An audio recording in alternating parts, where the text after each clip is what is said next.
So good morning. Once again, welcome sa personal administration natin. And we are now in our lesson natin. Okay? So, our topic for lesson 10 is all about characteristics, merits, and demerits of HRP. So, alam na natin yung kung ano yung HRP. We discussed that in our lesson 9. Okay? So, our objectives for this lesson is number 1, explain the characteristics of human resource planning. Number 2, determine the merits and demerits of human resource planning. And number 3, enumerate significant barriers in formulating human resource planning. So those our objectives for this lesson. Okay. So before we start, please have your modules with you and go along with our discussion. Okay. Okay. Welcome back. Ayan.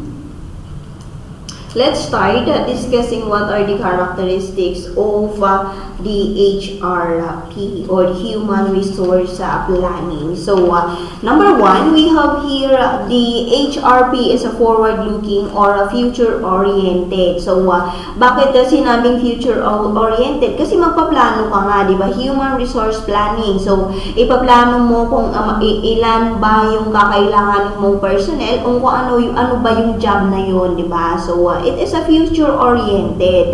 So, human resource planning nga, di ba? So, it's a forward-looking or future-oriented. So, number 2, HRP is ongoing or continuous process. Yes, it is continuous process. Yan, kasi hindi naman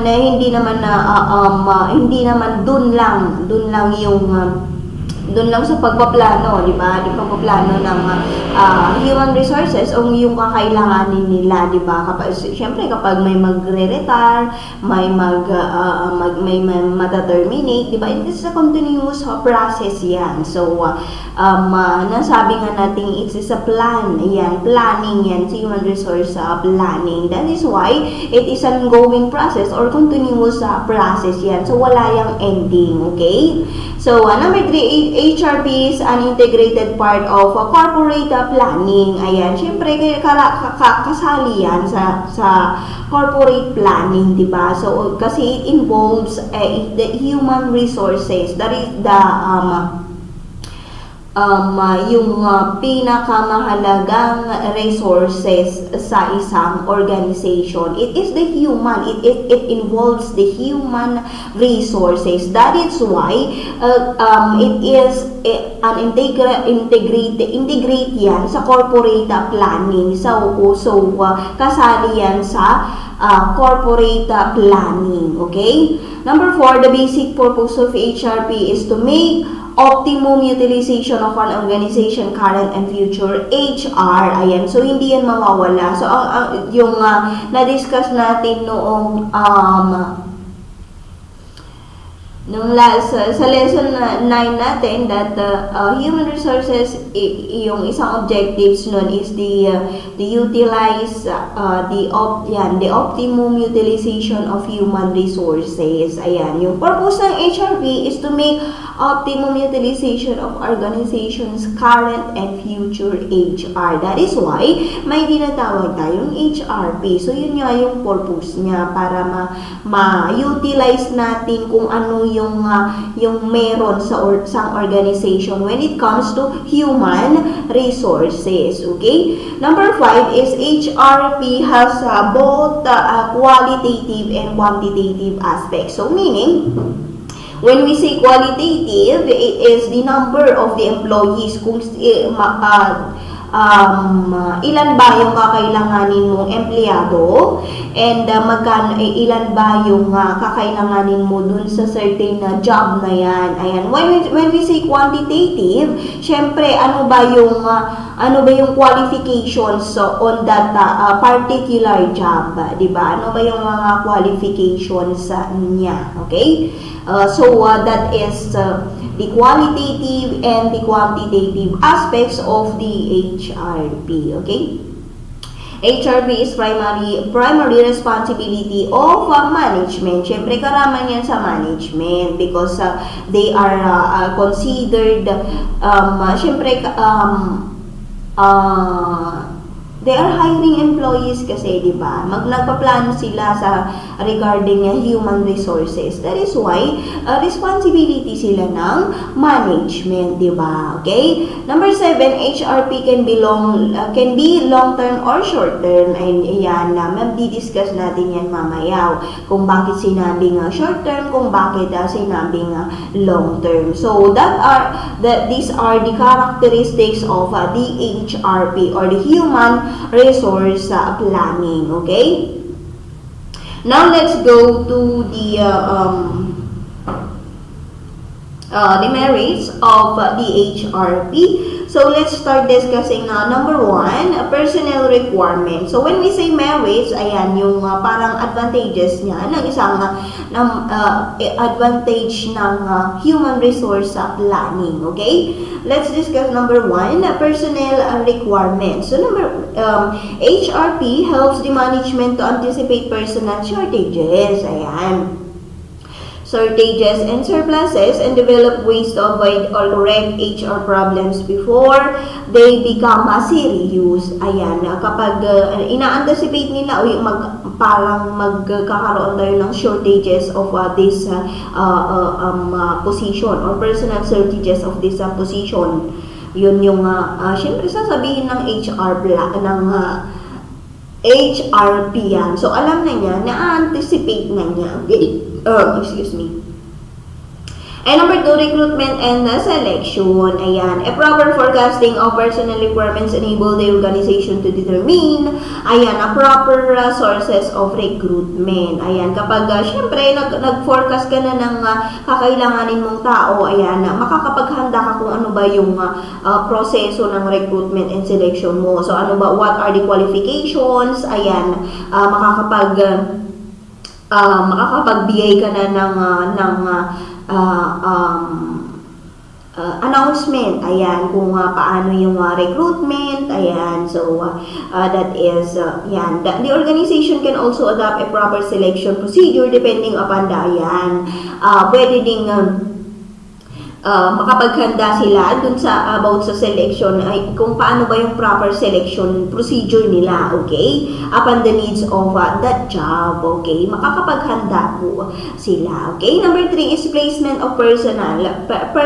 So, how is it done? Okay, HRP facilitates a proper placement of employees in the organization. Ayan. Placement refers to the fitting the right person at the right place of work. Ayan. So, syempre,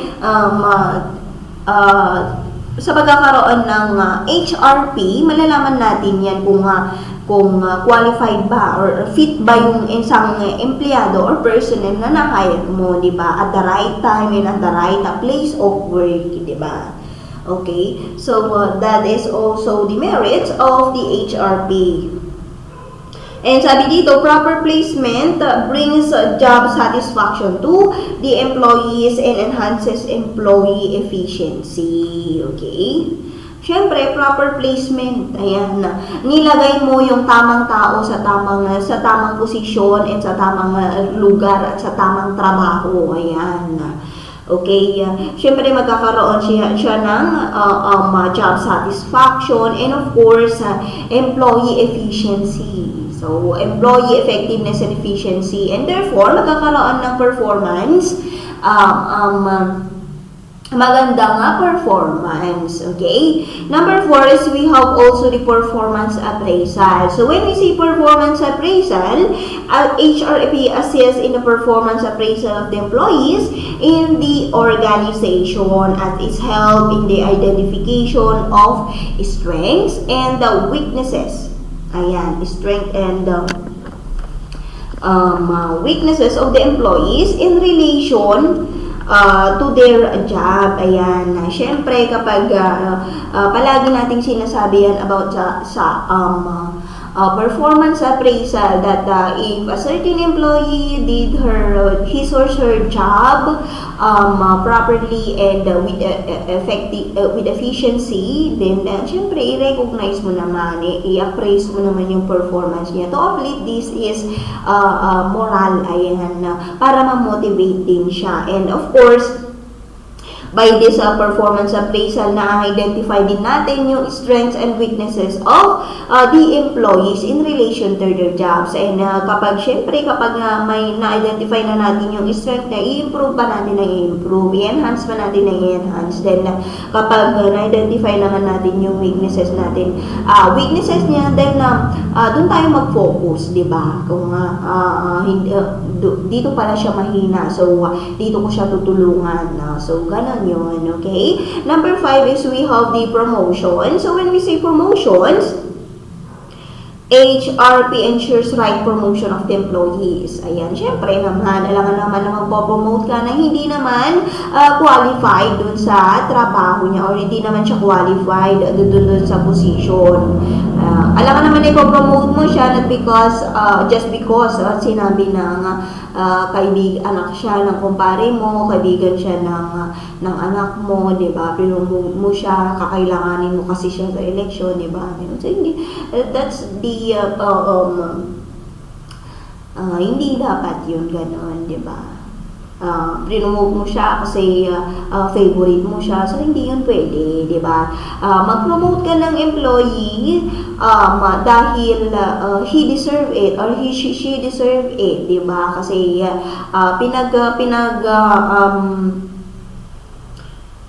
tawag dito, pinaghirapan niya yan para ma-promote, diba? Okay?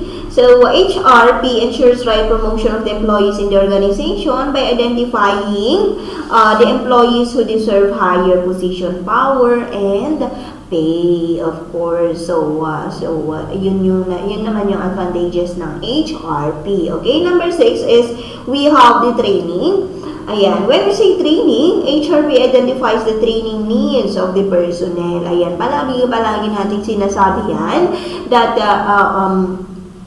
na kung kailangan ng isang empleyado or kailangan ng mga empleyado mo ng training and development, ayan, send them na kung may available, ayan, may available na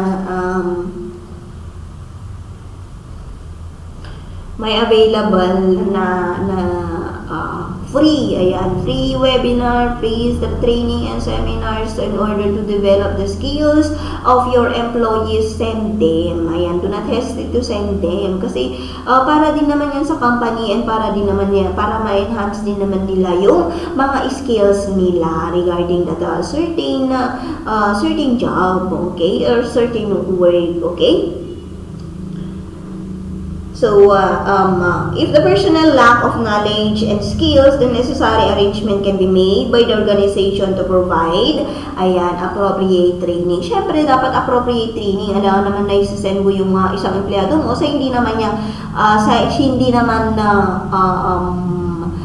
related sa work niya, di ba? Sa hindi naman niya skills yun or sa hindi naman related sa work niya. Okay? Number 7, we have transfer. So when we say transfer, HRP helps in solving the situation of a surplus personnel, ayan, in one department and shortage of the personnel in other by effecting transfers at the right time. Ayan, ang isa pang merits ng HRP is yung transfer. So when we say transfer, yung sinabi ko kanina that HRP helps in solving the situation of surplus personnel in one department. So kung kailangan nila ng tao doon sa isang department, nagkukulang sila, nagkakaroon ng shortage about their personnel, ayan, pwede nilang kunin yung isang personnel para tumulong dun sa isang department. Okay? So that is all about this transfer. Number 8, career development. So, para rin yan sa training, parang sa training din yan. So, when we say career development, HRP is conducted taking into consideration, ayan, the long-range plans of the organization. So, the plans are made known to the members of the organization, which in turn helps the employees to plan for their careers. Ayan, career development. So, when, for example, kung nandun ka sa academic, yes, academic, you are a teacher, ayan, syempre, career development, kung hindi ka pa nakapag-masters, mag-masters ka, and then kapag tapos mo na yung masters mo, mag-doctorate ka, so that is the career development, okay?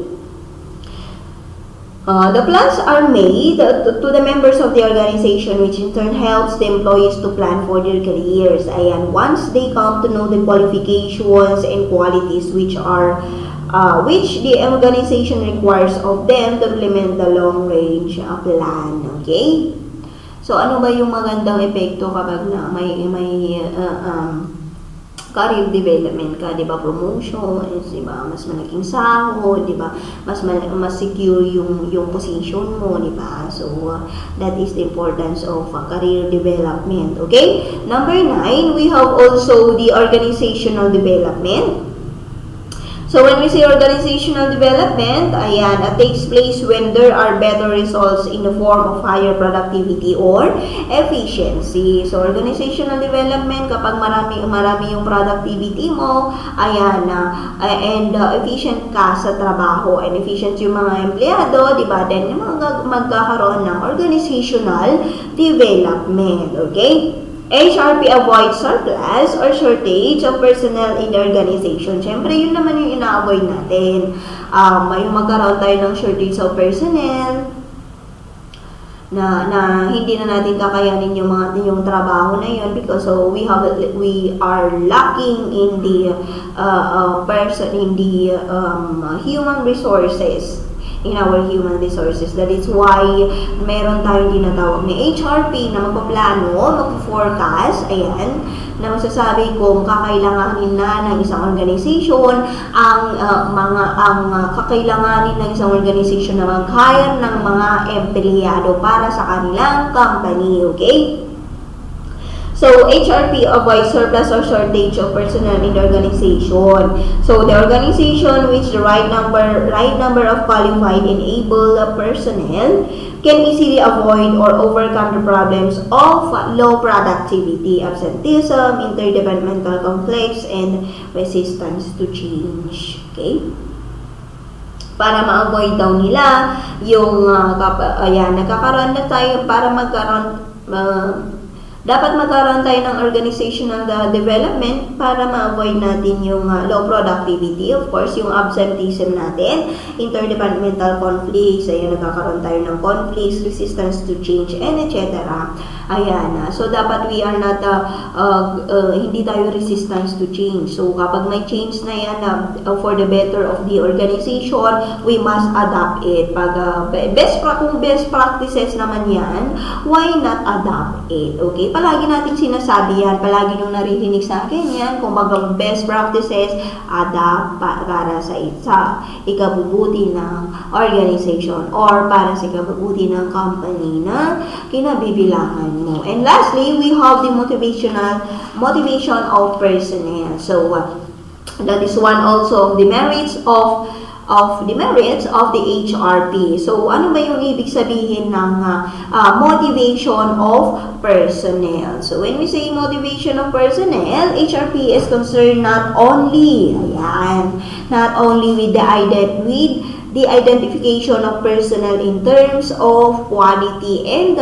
quantity,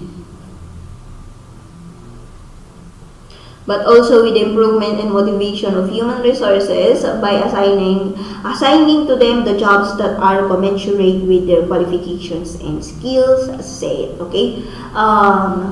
Diba, napaka-importante talaga na minomotivate natin yung mga empleyado natin, especially if they are experiencing a down po sila, may problema sila, diba? So it is very important that magbigay ka ng konting time para naman i-motivate natin yung mga personnel natin, yung mga empleyado natin. And of course, i-assign mo naman sila sa mga jobs na kaya nila that commensurate to their qualifications and the skills na kailangan dun sa trabaho, diba? Langan naman na ilalagay mo yung isang empleyado sa hindi naman niya kaya, sa hindi niya alam. So, kakapapa siya, di ba? So, ilagay mo siya kung saan siya magaling, di ba? So, kung saan yung trabaho na kung saan mag-e-excel siya. That, sabi ko nga, that commensurate to their qualification and skills, okay? So those are the merits of the HRP. So personnel requirements, recruitment and selection, placement of personnel, performance appraisal, promotions, training, transfer, career development, organizational development, motivation of personnel. Okay, now let's go to the merits. So, kung may demerits or disadvantages of HRP, ayan, kung merong advantages or merits ng HRP, meron naman tayong disadvantages or demerits of the HRP, okay? So, what are the demerits of the HRP? Ayan, HRP, while being of immense benefits, also has got its drawbacks, ayan, including the time required and the difficulty in achieving accuracy and the correct focus. Ayan, yung accuracy natin to forecast na yung mga kakailanganan nating personnel. So, parang hindi siya accurate information. Okay? Good planning warrants time. Ayan, syempre, kailangan natin ng time para magplano, okay? And the senior management time is quite precious. Kapag, syempre, kailangan natin na HRP with the management. Pero, yung management kasi, quite precious yung time niya. Magbibigay lang siya ng time na kunwari 1 hour or 1 day lang kasi precious na yung time niya, di ba? So hindi natin maaasahan yung management or yung senior management. So plans may ultimately be subject to a large number of unpredictable variables like yung employment levels natin, of course yung demographic aspects natin like yung mga age, gender, ayan, skills variation and economic factors, ayan, yung mga nangyayari sa atin ngayon about sa economy natin, that we are bumababa yung natin, yung ekonomiya natin because of this, nararanasan nga nating pandemic, okay? Demanding multiple contingency strategies. Of course, yung hindi naman basta-basta yung pagpaplano mo about sa HR, diba? So, it demands contingency strategies, okay? Ayan, despite these disadvantages, despite of these disadvantages naman, human resource plans that are clearly integrated with corporate plans are increasingly becoming essential for modern human resource practices. Okay? So, yan yung mga demerits of HRP. Now, let's go to the types of HRP naman. Number 1, we have the short-term or long-term. So, when we say short-term or long-term, ayan, the short-range plans take care of the immediate requirements and the supply of people and executive development schemes. Such plans are more useful for specific projects and program. So, when we say short range, yung immediate requirements ng isang organization, which is about the supply of the people. Ayan, okay?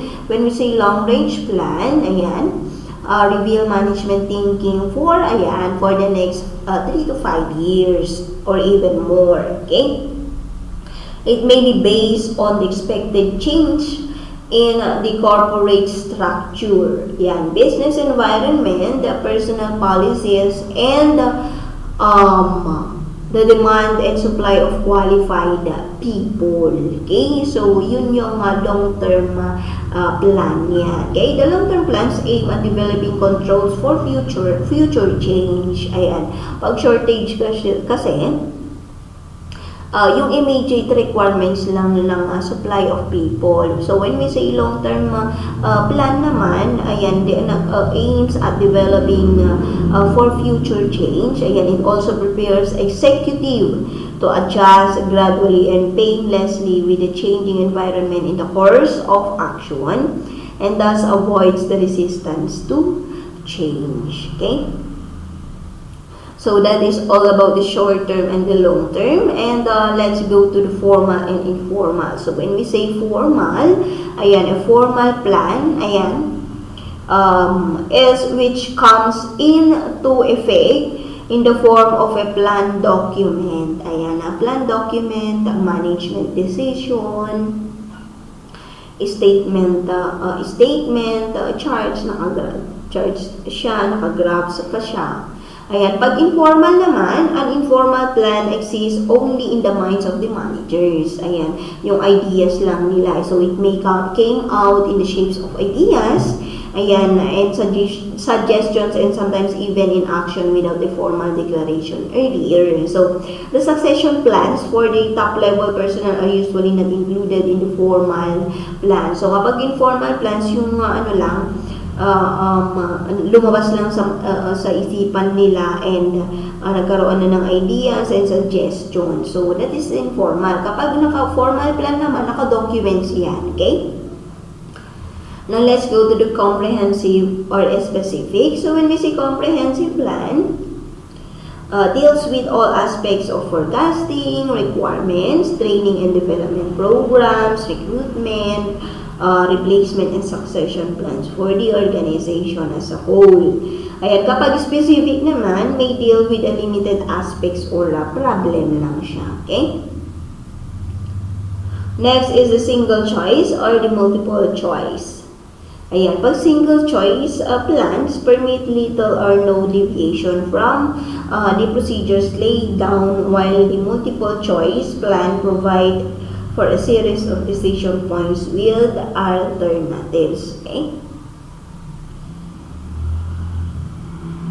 So, a single choice plan lang siya.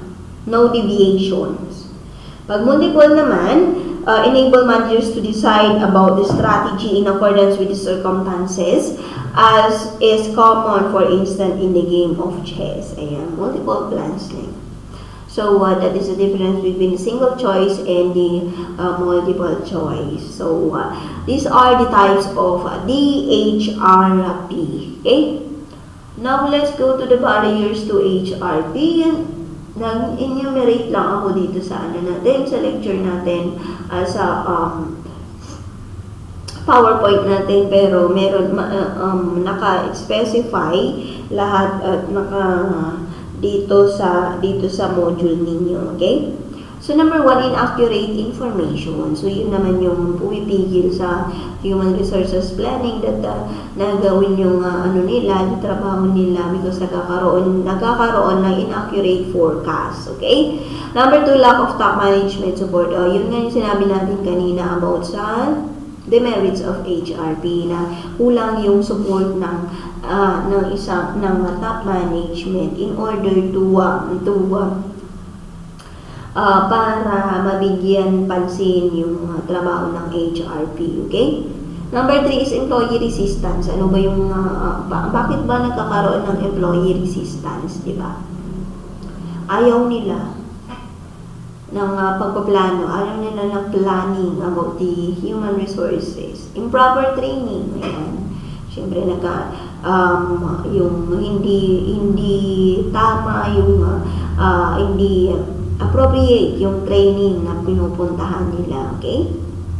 Lack of coordination, di ba? Sa mga per department nagkakaroon ng lack of coordination. Number 6, time consuming and lack of funds. Ayan, yun yung syempre yun din yung nailagay dun sa demerits natin. Time consuming and lack of funds. Kulang tayo sa pondo and time consuming lang yan.